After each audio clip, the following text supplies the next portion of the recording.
Hello, and thank you everyone for this opportunity to get to speak to you today.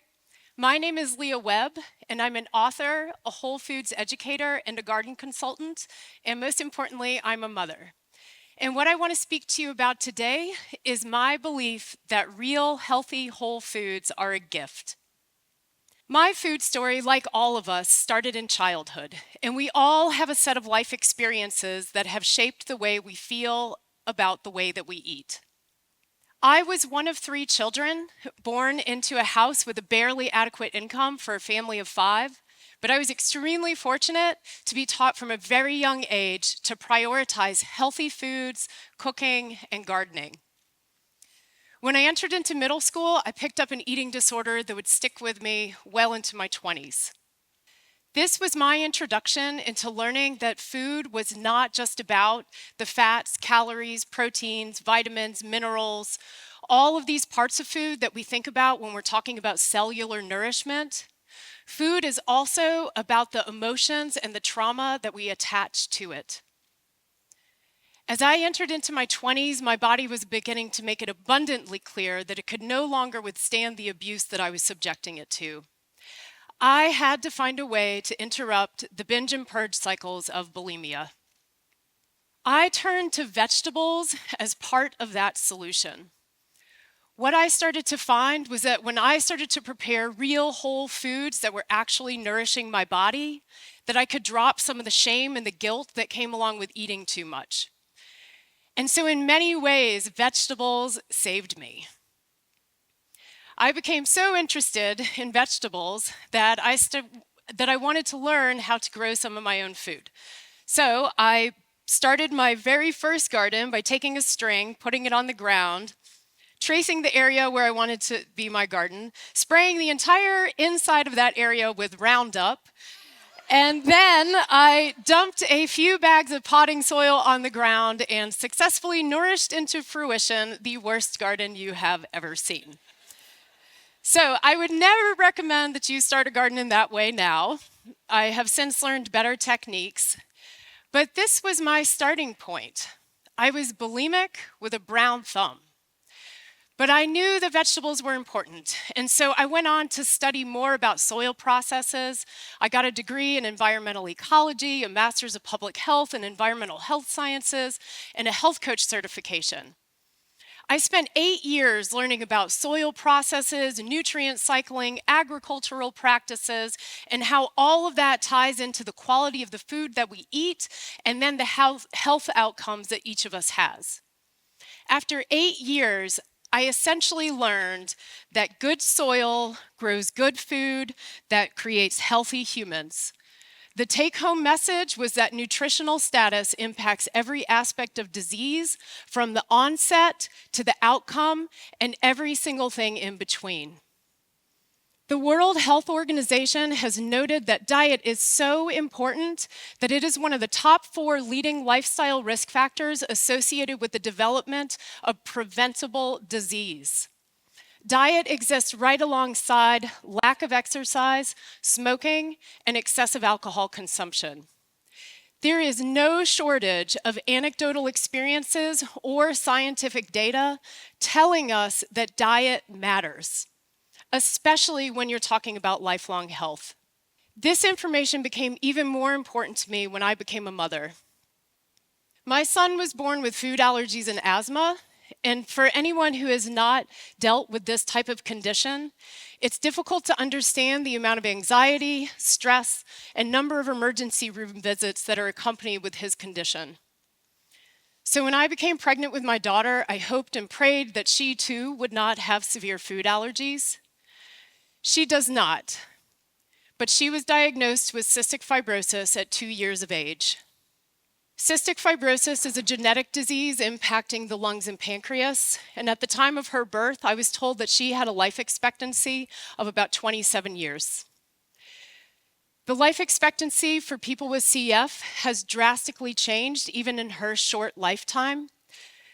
But there I was, a postpartum mother, staring at her 2-week-old baby thinking, this disease may break my heart in a way that nothing ever has.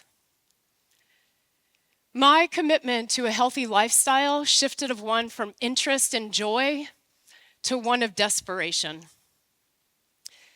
The year after my daughter was born, I spent countless nights staying up far too late, combing through the scientific literature, trying to find a cure unbeknownst to the medical professionals.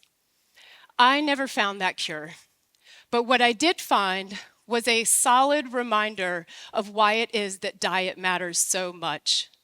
Once again, nutritional status impacts every aspect of disease, from the onset to the outcome and everything in between. I started cooking more whole foods from scratch than I ever had before. I settled on what I considered to be a medically appropriate diet to address my children's health needs. And I really started focusing on gardening. And I got really into it, like really into it. And lo and behold, I found that vegetables had once again saved me in only the way that vegetables can. Here I was managing 2 chronic health conditions in my children, and every single decision that I was making felt like it was so incredibly high consequence. In the garden, I could come into this space and I could fail again and again and again, and nobody even noticed. The garden became my training ground for learning the slowness and supporting health and how we can control that which we can and surrender into that which we cannot. Now, what I would also like you to remember when you're looking at this picture is my starting point. I was bulimic with a brown thumb, and I really turned that ship around, right? But this was not without effort.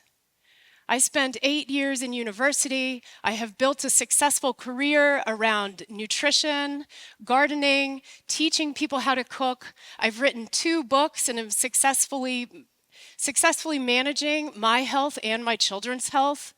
But this took me 20 years. This didn't happen overnight. And this never would have happened had I not focused on progress, not perfection. The process of permanent change is so slow, and it's a slowness that we are just not accustomed to anymore. We have to develop a skill set in order to change our health, and that's a skill set that we have to develop over time. I didn't get it all right, but I kept putting in the effort. And at some point, the things that felt really hard began to feel really easy. And then I was able to continue building on that skill set. What I see so often is that people are interested in starting at point A and getting to point G, yet they forget all of those steps that happen in the middle. We want to just skip right to the end, and it just doesn't work like that. Each of us has a finite amount of energy, and we have the choice as to whether we want to take that finite amount of energy and concentrate it into small goals that will amount to something big over time and have a lot of success, or if we take that same amount of energy and we dilute it over a lofty goal where we're not going to have success and we're not likely going to keep coming back for more. My other reminder to everyone is essentially admitting that it is so hard to understand what it is that we should and shouldn't be doing for our health. There is so much noise out there when it comes to learning what it is that we're supposed to be doing for ourselves. We're shoulding ourselves to death. We should be doing this. We shouldn't be doing that. And it's not very motivating. We have an opportunity to instead think about health in a different sort of way. And we can instead start to focus on what I like to think of as nourishing choices.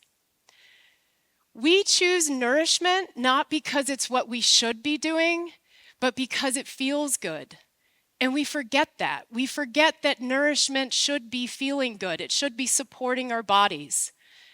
And in today's society, we are offered so much false nourishment.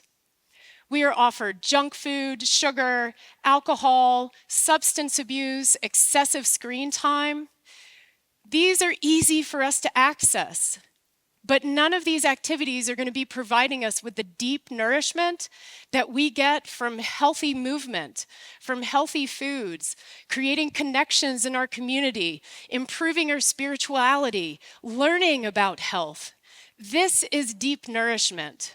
And deep nourishment does not come to us without effort. But I will say that that effort always pays for itself. My belief is that when we start focusing on progress, not perfection, and start to tune into our bodies and really start to understand what it means to make nourishing choices, that we're going to start to see why it is that gardening and cooking and preparing meals can bring a tremendous amount of joy to our lives. And my hope is that every person here can discover that real whole foods grown in healthy soils, prepared and shared in community, are a gift. And they are a gift worth giving ourselves, our children, and our communities. Thank you.